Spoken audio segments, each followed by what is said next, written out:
à toutes et à tous ma team, j'espère que vous allez bien. Pour cette nouvelle vidéo, on se retrouve pour parler football, on va parler de la Coupe de France. On va regarder les premiers résultats des 16e de finale qu'il y a eu, on va regarder un petit peu le programme de la journée.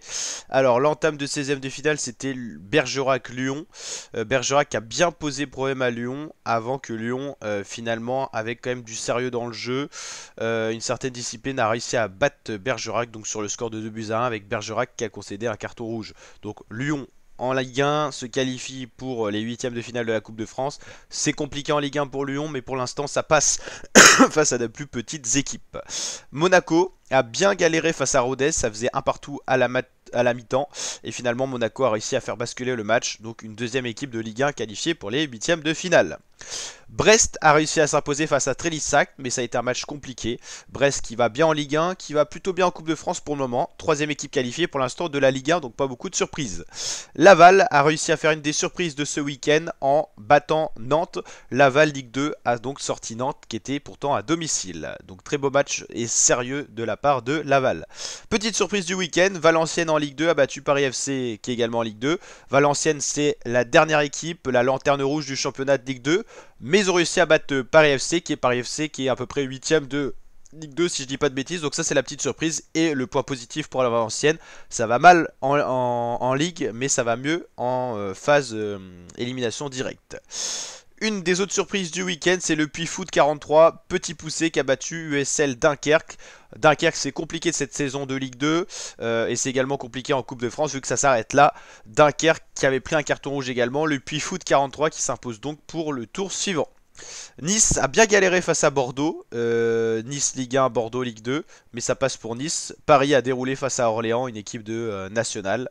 Donc voilà, pas de grosses surprises pour l'instant. Qualifié la Ligue 1, Ligue 1, Ligue 1, Ligue 2, Ligue 2. Là, on va voir c'est du National 2 ou National 3. Ça doit être du National 2, le Pifou 43, Ligue 1 et Ligue 1.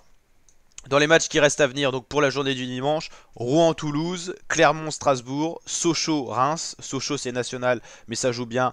Reims Ligue 1, Châteauroux-Le Havre, Racing CFF plutôt Lille, AS Saint-Priest SO Romorantin. C'est le plus petit match en termes de ligue, c'est du national. Rennes-Marseille et Entente Phoenix-Aulnoy-Montpellier. Alors national, mais reste à confirmer, je crois que c'est du N2, N3. On va aller voir tout ça justement. Coupe de France 2023-2024, on va aller checker ça. On va aller... Normalement sur Wikipédia ils indiquent les ligues, c'est plutôt pas mal. Pas de vrais petits poussés cette année en 16e de finale, hein. Il n'y a pas eu de grosse surprise en Coupe de France. Les petites équipes se sont très vite fait sortir. Les équipes de Ligue 1, Ligue 2 ont assuré. La Ligue 1, 18 équipes peut y être pour quelque chose. Toutes les équipes ont tendance à jouer la Coupe de France sérieux parce qu'il n'y a pas tant de matchs que ça.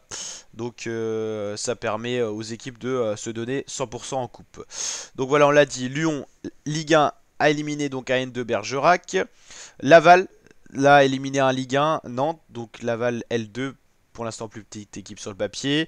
Nice plutôt Ligue 1. Le Puy Foot 43 Auvergne, c'est un N2 qui a sorti un L2, donc c'est pas mal. Ça c'est le plus petit poussé qui sera présent pour l'instant pour les huitièmes de finale. On attend de connaître l'autre moitié du tableau.